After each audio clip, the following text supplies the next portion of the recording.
So I've been digging through GitHub and fdroid lately, and here are 5 amazing open source apps I think you should check out.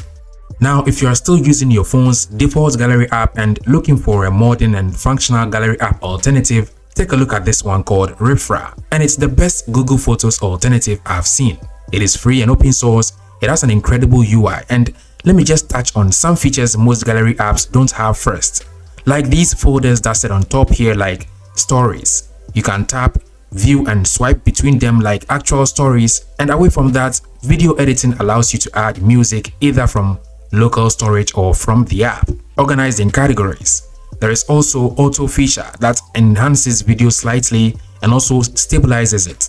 You can add text, reduce audio volume, add filters, all under video editing.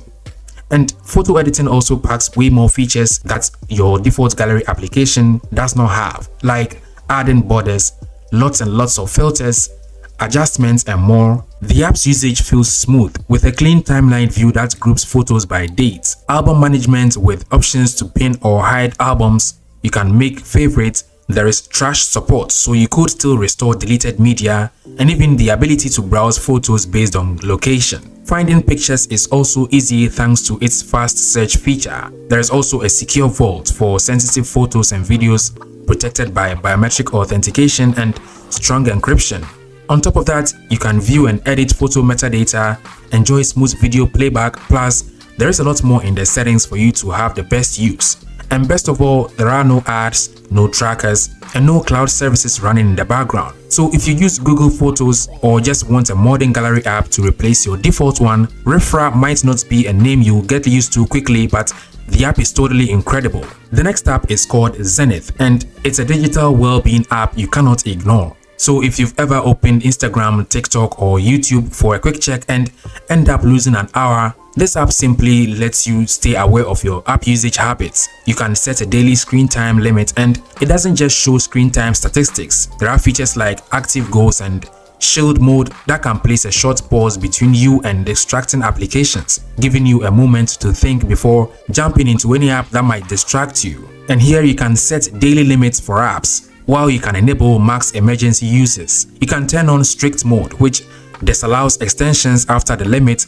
There is also auto quit, which closes the app automatically when its usage limit reaches. You can also set usage goals for productivity apps, limit how often certain applications can be opened, and even get reminders before your allotted time runs out. The app follows Material Design 3 expressive guidelines with fluid animations, adaptive typography, and a modern interface that feels nice. There are a lot more features you can enable in the settings, and overall it feels like an application well done, especially since there are lots of these digital well-being applications out there. I think this one stands out. Next, PDF Unlocker is one of those simple apps that does exactly what its name suggests. If you have a password protected PDF that you are authorized to access, but you want to remove the password for easier use later, this app gets the job done in just a few steps. There is no account creation, no complicated setup. You just select your PDF, enter the password, and the app creates an unlocked version that you can open without entering credentials every time. And it's focused on privacy too. All processing happens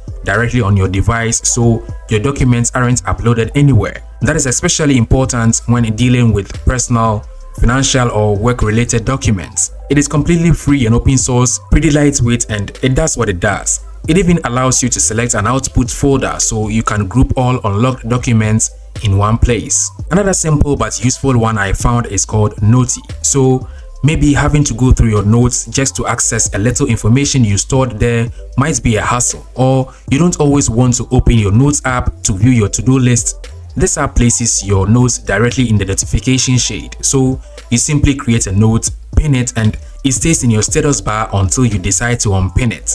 And since we often pull down the notification shade just to check notifications most of the time, it's a surprisingly effective way to keep important tasks visible. Plus, you can quickly add notes from a quick setting style. You can search through existing notes, pin and unpin them whenever you want, and notes are restored automatically even after a reboot, so they don't disappear if your phone restarts. The app itself can be a reliable note app if you love a minimal note application. This one is clean with a modern material interface, no accounts required, and it works offline. Moving on, some things don't really need a daily reminder, but they are important enough that forgetting them can cost money or even create problems later. So with this app called Maintask, it is designed to keep track of recurring tasks that are easy to forget. Stuff like insurance or subscription renewals, monthly or weekly health checks, car oil changes. So you can simply create these tasks that repeat every few days, weeks or month, and then set a one-time reminder. It can also display when last you did that and the next due date. You get customizable notifications that can alert you days before a task is due. There is also a scrollable home screen widget and a quick setting style for fast access. It doesn't require an account, but you still get to save your usage data through local backup and restore. So if you regularly forget schedules or recurring responsibilities, this is a simple app to help you take care of that. And these were just 5 applications. If you want more useful, free and open source apps, this video right here has more. So click on the card at the top right corner or on the video at the end screen to find out. Don't forget to drop a thumbs up on this video.